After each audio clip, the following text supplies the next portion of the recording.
The animals don't know what's going on. They don't know there's a pandemic. They still need our help. They're still reproducing. They're still finding themselves homeless. The rescheduling of our gala, the loss of the Fund the Shelters Challenge, the having to shut down our public spay-neuter services and our grooming salon, and reducing the animals that we could adopt out really became the perfect storm for our organization.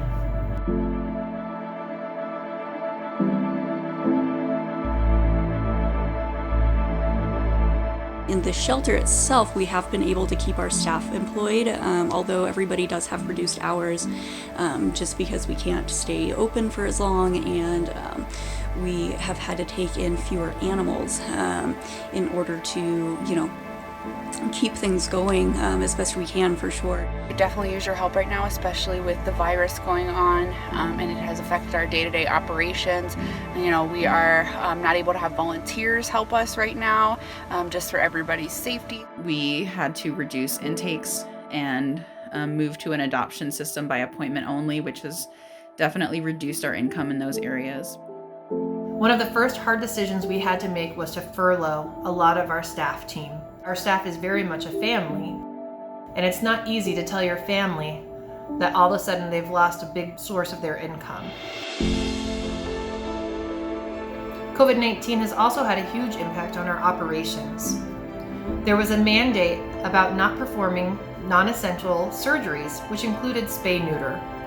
Our clinic is our #1 source of revenue for our organization, and the money that comes in through the services that we offer to animals belonging to the public helps to fund all of our other life-saving programs, in addition to providing such an important resource to our community. Because we couldn't perform spay-neuter, it also meant that we were not going to be able to adopt out a large population of our animals, as we will not place them into adoptive homes without spaying or neutering first.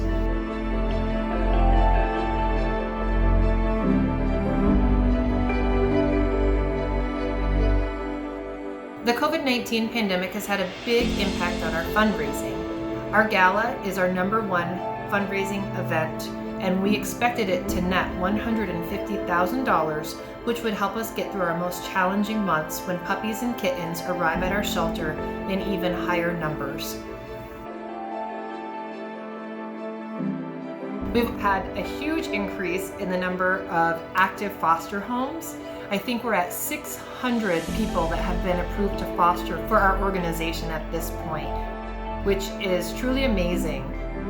We are definitely seeing more people wanting to open their homes to animals and help save lives, and give their time and their energy and their love to the animals in need in our community. So we're very grateful for that, and I would say that having a silver lining like that in our organization has really helped us keep going strong. We're very excited that we've been able to onboard so many foster volunteers at once. We did create a virtual foster onboarding process that helps people to complete the education around the foster program, the orientation, the forms that they need to fill out, and even a home visit, all virtually.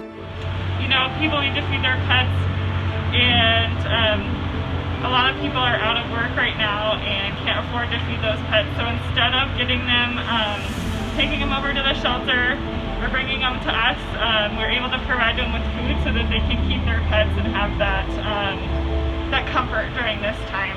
So as you can see, there's a ton of people already here. We've already served like 10 people today, and we're ready to make sure everybody gets food they need for their pets. Yeah, say thank you.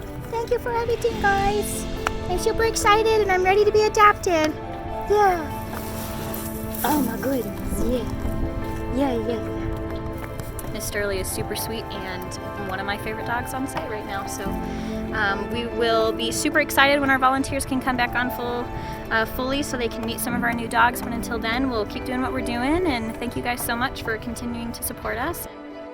Animal Friends Alliance was one of the organizations that received a Paycheck Protection Program loan, so we're able to bring all of our furloughed staff back on for their normal hours at their regular pay. We feel so fortunate about that. We already knew that we had the best group of supporters in the world, but the last several weeks have really made that clear to us. We've just been overwhelmed by the gratitude and the compassion that all of y'all have shown us, and everything that you have done for the animals and to help us continue to serve our community. And the truth is that the animals are going to continue to need our help, and they're going to continue to need your support. Please consider making an additional donation this Giving Tuesday now and showing the absolutely amazing levels of support that you've been showing us all along. Thank you so much, and please stay safe and healthy.